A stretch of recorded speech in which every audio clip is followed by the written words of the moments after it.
Cu cardul mâini libere în buzunar, vehiculul detectează apropierea dumneavoastră. Atunci când te afli în raza de detectare, acesta se deblochează automat și pornește secvența de întâmpinare. Luminile de avarie și repetoarele laterale clipesc, iar oglinzile retrovizoare se deschid. De asemenea, poți debloca vehiculul apăsând pe butonul de pe cartelă. O apăsare îndelungată pe acest buton deblochează și cablul de încărcare. Atunci când deținătorul cardului mâini libere se îndepărtează de vehicul, acesta se blochează automat și se aude un semnal sonor pentru a confirma că este blocat. Apasă pe acest buton pentru a bloca vehiculul cu ajutorul cartelei, însă ușile și portbagajul trebuie să fie închise. Blocarea este indicată de luminile de avarie care clipesc, urmate de o lumină constantă timp de câteva secunde și de rabatarea oglinzilor retrovizoare. Reține că, dacă o deschidere mobilă este deschisă sau nu este închisă în mod corespunzător, blocarea nu va avea loc, nici dacă te îndepărtezi sau dacă apeși pe butonul de pe cartelă. Va fi un semnal sonor dublu pentru a vă avertiza în legătură cu această situație. De asemenea, poți folosi cartela pentru a debloca numai capota portbagajului, prin apăsarea acestui buton.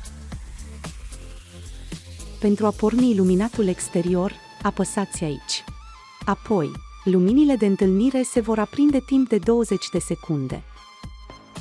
De asemenea, poți localiza vehiculul în întuneric, de exemplu, într-o zonă fără iluminare sau în parcării. Pentru a stinge luminile, apasă din nou pe același buton.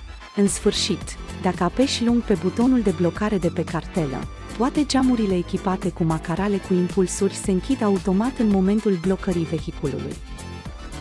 De asemenea, puteți deschide toate ferestrele ținând apăsat butonul de deblocare. Dacă nu ai folosit vehiculul timp de 8 zile, funcția de deblocare la apropiere este dezactivată. Pentru a debloca vehiculul, va trebui să folosești butonul de pe cartelă și reactivați funcția mâini libere. Puteți să configurați funcția de deblocare la apropiere și seta opțiunile de întâmpinare și de acces ale vehiculului prin intermediul sistemului multimedia. Accesează secțiunea Vehicul și selectează Vehicul, apoi Exterior. Acum, poți activa sau dezactiva opțiunile de întâmpinare și de acces. După ce intri în vehicul, cu cartela mâini libere în habitaclu, apasă pedala de frână și acest buton pentru a porni.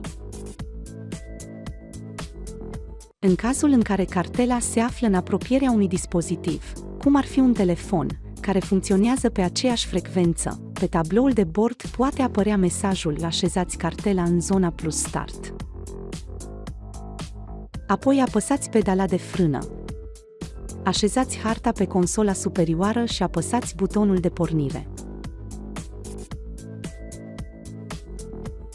În cazul în care o persoană părăsește vehiculul cu cartela mâini libere asupra sa, mesajul "Nicio cartelă detectată" vi apare pe tabloul de bord.